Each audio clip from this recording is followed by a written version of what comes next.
Hi guys, and welcome to another Watch Geek video. Today we're taking a closer look at the latest addition to the Arsenale collection from Venezianico. I already featured Arsenale on my channel and I'll leave the link to that video in the corner of the screen.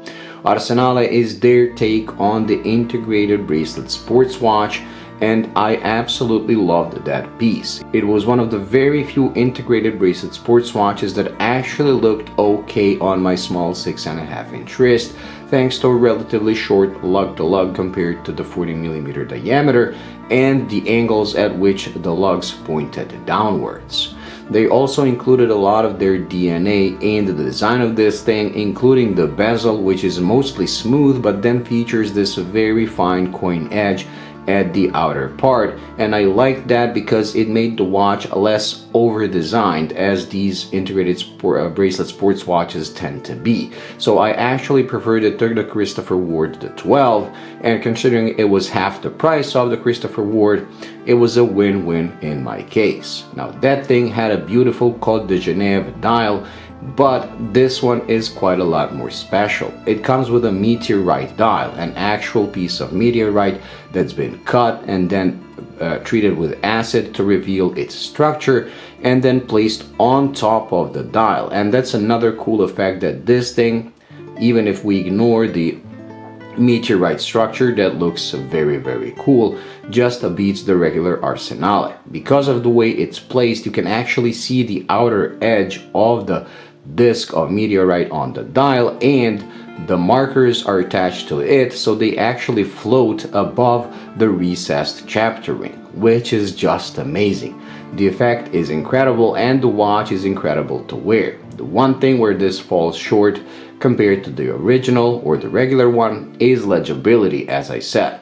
Now both the original and this one, when it comes to lume and nighttime visibility, are, let's just say, adequate. But when it comes to daytime legibility, that one is simply better, while this one, in certain lightings, the hands will kind of disappear or blend with the dial, but tilting it slightly will reveal the time. So it's okay, but it's no legibility monster, no lume monster. The watch itself comes with a screw-in crown that again is shaped in their traditional way, and the watch itself, the best part of it and one of the reasons why it wears so well, is just how thin it is.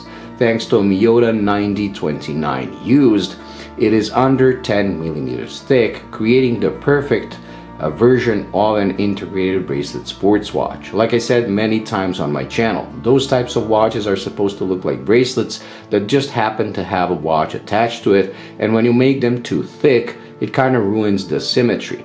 Like this, all of them get it right, but when you look at them like this, you realize that the bracelet is pretty thin and then the watch ends up being thick, so you destroy this line that's supposed to slowly blend with the rest of the bracelet.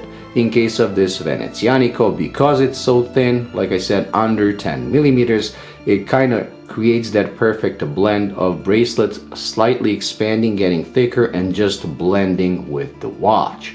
All the links are held with screws. They're multifaceted with different finishes, so you have brushing, you have polishing, everything you would expect, and it comes with a butterfly clasp, creating the perfect integrated bracelet, as you can see. The one thing where that does kind of you have to be careful is the fact that you have a male part and a female part, so it's very important which side you press in first. Now, as when it comes to the price, it comes, like I said, with a meteorite dial that does require quite a lot more work than the regular one, but they were pretty conservative when it comes to pricing, because in the pre-order phase, this is just slightly above $100 more than the regular Arsenale. Now, when you If you miss the pre-order phase, you're gonna face a $1,200 price, which is an increase of $200 over the pre-orders. So not even that is not bad, and it still keeps it way below the price of a Christopher Ward. And honestly, I actually prefer this one. Now that price is down to using a Miyota instead of a Salida or ETA, but I really don't care. All the Miyotas I had in my collection were always more accurate than the equivalent Seiko, and they were all problem-free, so I believe this one is going to be like that as well. But like I said, this is a true showstopper. You do not buy this watch to easily glance what time it is. You buy it as a conversation starter and as a cool piece, and knowing that on your wrist you have something that has traveled the vastness of space and is probably older than the Earth itself, which makes it uber cool. So do check out Venezianico. I'll leave the link in the description, because like I said, in the pre-order phase you pay $1,000 for this, and it's a beautiful watch. It's a really well made, while at the same time coming with a unique meteorite dial. Thank you for watching. I hope you found this review useful. If you did, please like and subscribe, and I'll see you in the next one. Bye.